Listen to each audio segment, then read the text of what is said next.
आइए साथियों, आज हम लोग देखते हैं विज्ञान की प्रमुख शाखाएं और उनमें होने वाले अध्ययनों के बारे में। आज हम लोग पढ़ेंगे विज्ञान की प्रमुख शाखाएं और उनमें होने वाले अध्ययन के बारे में। चलिए बच्चों, बिना देर किए हुए देखिए, इधर मैंने लिखा है विज्ञान की शाखाएं हैं और इनके बगल में इनका अध्ययन है बच्चों। तो इकोलॉजी पहला है बच्चों, इकोलॉजी। इकोलॉजी के अंतर्गत हम लोग जीव और पर्यावरण के बीच के संबंधों का अध्ययन करते हैं। इकोलॉजी के अंतर्गत जीव और पर्यावरण के बीच जो संबंध होते हैं परस्पर, उनका अध्ययन किया जाता है। दूसरा है बेटा बच्चों एंटोमोलॉजी।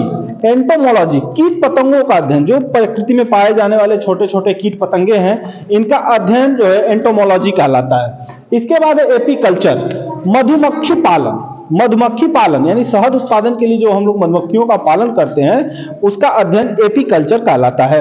नेक्स्ट है एंथोलॉजी, फूलों का अध्ययन। साथियों, फूलों के अध्ययन को एंथोलॉजी कहते हैं। ऑस्टियोलॉजी, हड्डियों का अध्ययन। हड्डियों का जो अध्ययन होता है, अस्थियों का जो अध्ययन होता है, यह जो है ऑस्टियोलॉजी कहलाता है। इसके बाद ऑर्निथोलॉजी, पक्षियों के अध्ययन को ऑर्निथोलॉजी कहलाता है। यह काफी बार एग्जाम में पूछा हुआ है। ऑर्निथोलॉजी यह पूछता है आपका।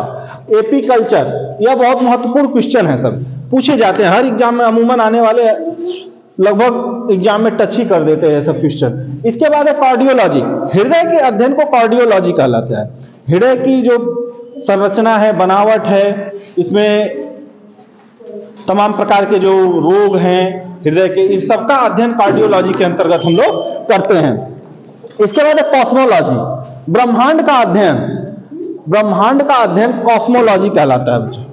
कॉस्मस, ब्रह्मांड को कॉस्मस भी कहते हैं और इसी कारण इसका अध्ययन कॉस्मोलॉजी यानी कि ब्रह्मांड का अध्ययन। जेनेटिक्स, आनुवांशिकता का अध्ययन जेनेटिक्स कहलाता है। यानी एक पीढ़ी से दूसरी पीढ़ी में वे लक्षण जो दिखाई देते हैं, किस कारण? जेनेटिक के कारण दिखाई देते हैं, और इसी का अध्ययन हम लोग जेनेटिक्स के अंतर्गत करते हैं। इसके बाद है न्यूरोलॉजी, तंत्रिका तंत्र, तंत्रिकाओं का अध्ययन न्यूरोलॉजी कहलाता है। इसके अंतर्गत हम लोग न्यूरोलॉजी के अंतर्गत तंत्रिका तंत्र का अध्ययन करते हैं। पिशीकल्चर, मछली पालन, मछली पालन पिशीकल्चर कहलाता है। इसके बाद है पोमोलॉजी, फलों का अध्ययन। जो फल होते हैं बच्चों, फलों का अध्ययन जो है हम लोग पोमोलॉजी के अंतर्गत करते हैं। दोस्तों देखते हैं फाइकोलॉजी, शैवालों का अध्ययन। यह क्वेश्चन भी बहुत महत्वपूर्ण है, कई बार पूछा गया है।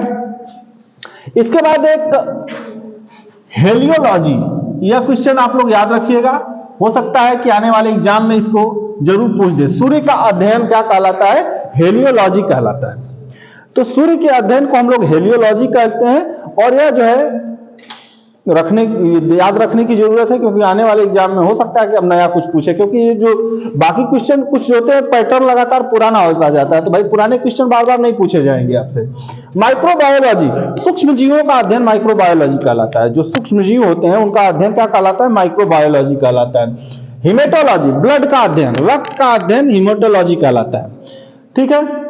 इसके बाद है मॉर्फोलॉजी, पौधों की जो आंतरिक संरचना होती है, जो आंतरिक बनावट होती है, उसका अध्ययन जो है इसके अंतर मॉर्फोलॉजी के अंतर्गत करते हैं। मिनरलॉजी, खनिजों का अध्ययन, जो खनिज होते हैं, मिनरल होते हैं, उनका अध्ययन हम कहाँ करते हैं? मिनरलॉजी में करते हैं। विटिकल्चर, अंगूर की खेती, यह महत्वपूर्ण क्वेश्चन है, कई एग्जाम में पूछा हुआ है। विटिकल्चर जो होता है अंगूर की खेती से संबंधित है, और यह कई एग्जाम में पूछा हुआ है बच्चों, तो इसको हमें जरूर याद रखना है।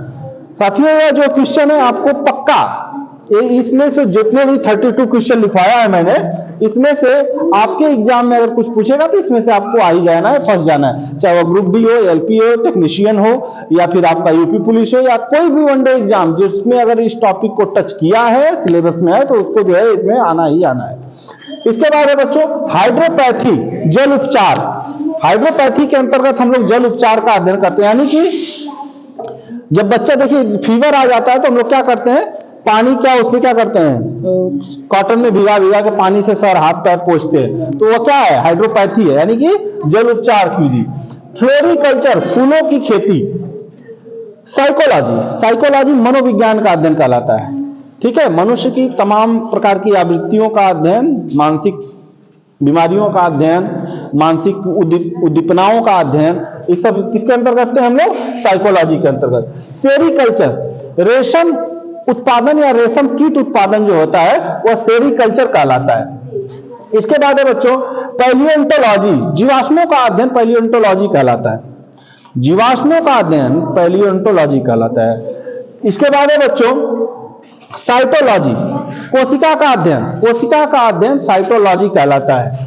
यह भी अपने आप में बहुत महत्वपूर्ण क्वेश्चन है दोनों। इसके बाद है सोरोलॉजी, छिपकलियों का अध्ययन, छिपकलियों का अध्ययन सोरोलॉजी कहलाता है। कॉस्मोलॉजी, ये तो हो चुका है क्वेश्चन, ब्रह्मांड का अध्ययन। इसके बाद है सिस्मोलॉजी, भूकंप का अध्ययन, भूकंप आता जब है तो कितनी तीव्रता का आया, इसका केंद्र बिंदु कहां पर है, इन सब का अध्ययन जो है किसमें किसके अंतर्गत करते हैं? सिस्मोलॉजी का अंतर्गत करते हैं। लिथोलॉजी, चट्टानों व पत्थरों का अध्ययन, चट्टानों व पत्थरों का अध्ययन जो है कहलाता है बच्चों लिथोलॉजी। ऑप्टिक्स, प्रकाश का अध्ययन क्या कहलाता है? ऑप्टिक्स कहलाता है। इसके बाद है हिस्टोलॉजी, ऊतकों का अध्ययन क्या कहलाता है?